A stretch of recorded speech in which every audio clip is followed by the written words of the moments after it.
In 1868, a peculiar sound echoed through the streets of London. It was a low, haunting hum that seemed to come from nowhere and everywhere at once.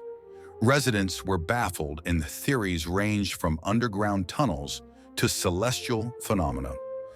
The sound persisted for weeks, drawing curious crowds and even the attention of scientists. Eventually, it was discovered that the noise was caused by a new type of steam engine being tested in secret. This revelation not only solved the mystery, but also marked a significant advancement in industrial technology. How often do we overlook the extraordinary in the ordinary?